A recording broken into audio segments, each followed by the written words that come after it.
Hi there, I'm Jack Canfield, and today I want to talk to you about the differences between being a boss and being a leader, and how to be someone who inspires others through love and respect instead of coercing them through bullying and fear.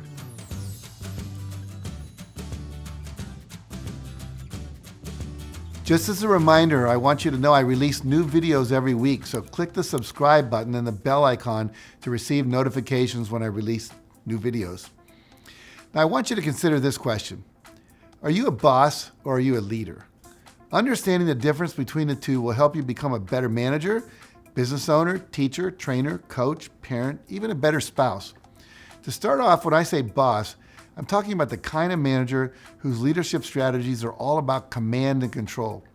Bosses want to be seen as a dominant force in the office and in the business, and they tend to manage their employees through intimidation and through fear. They have a very top-down way of doing things and think it's more important to be in control of their team rather than to establish trust and inspiration. Now, often a boss's management style is very rigid. There's no nuance, no ability to see different sides of an issue. The boss declares, "I'm in charge, and I've decided this, and I expect that," without encouraging any input from their team. It's the boss's way or the highway.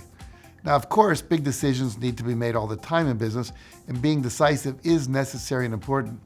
But when a boss insists on making all the decisions on his or her own and never asks for ideas or feedback for the team, it makes the employees feel undervalued, like they have no useful contributions to make. And that will make them feel discouraged and disconnected from the success of the organization. Leaders, on the other hand, are inspirational. That's the first big difference between bosses and true leaders. Leaders don't command, they inspire.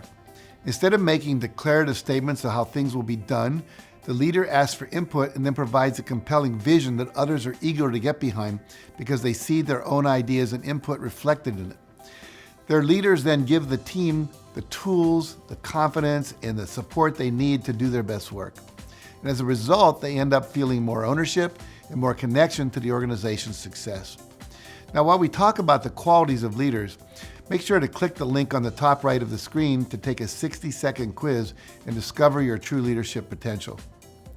Now, the second big difference between leaders and bosses is that leaders are transparent and open. Bosses usually only tell employees things on a, quote, need-to-know basis. Now, information is power, and bosses, often fueled by their own insecurities, will hoard and keep it to themselves. They see information as a currency, a commodity to be doled out to those who are worthy and in return for other benefits. It's a short-sighted strategy and one that often breeds suspicion and distrust. Now, transparency, on the other hand, is a powerful tool. That's why leaders take a more open and honest approach to their management.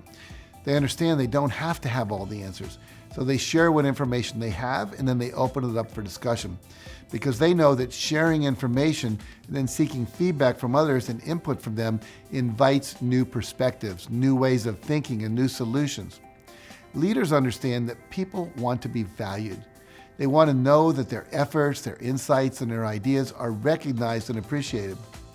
Leaders who practice what's called open book management, meaning that everyone has access to all the financial information, salaries, expenses, and profits, send a signal to their employees that they are an important member of the team and that their contributions matter. Not only that, they show that they're open to and willing to consider multiple options and different approaches. What a powerful message to send. Now, the third big difference between leaders and bosses is that bosses tend to blame others when things go wrong. It's my staff who failed to get the job done, so it's not my fault that it didn't work out. And on the flip side of that, bosses are also more likely to take credit for the work that they didn't do. If it's my staff that did the good work, they'll rationalize, then I deserve the credit for being in charge. The result of this kind of boss behavior is that it creates a culture of fear and uncertainty, in which employees know that the hammer will fall on them if the expected results are not produced. And that's no way to build loyalty, forge a positive work environment, or to develop a team. Leaders are different. They take responsibility for everything that goes wrong and give their team all the credit when things goes right. Leaders know that it's their job to make sure the path is clear of obstacles so that the team can be successful. Leaders roll up their sleeves and they get to work. They don't just sit in an office waiting for people to report to them. They make themselves available to solve problems, to offer support, or to jump in to help with the work. Now finally, the fourth big difference between bosses and leaders is that leaders listen to their employees and let them know that they're being heard.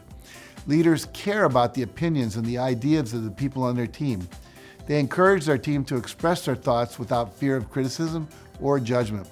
Not only that, leaders know that by listening actively to their team, they will be more likely to recognize patterns that emerge, address unspoken concerns that may exist, and provide the necessary clarity to help their team do their best work. So now that you know the difference between a boss and a leader, which one would you say you are? And what can you do to become an even more effective leader in your office, your business, your profession, or even in your family? Remember, the way you act and interact with others will determine whether you're seen as a boss or a leader. And I promise you that when you focus on being a true leader rather than an authoritarian boss, you will find it so much easier to earn respect and deliver better outcomes for your team and for your organization. So now I'd like to hear your thoughts after watching this video. Who are some of the leaders you've worked with, and what qualities did they have that made them such a great leader to work with?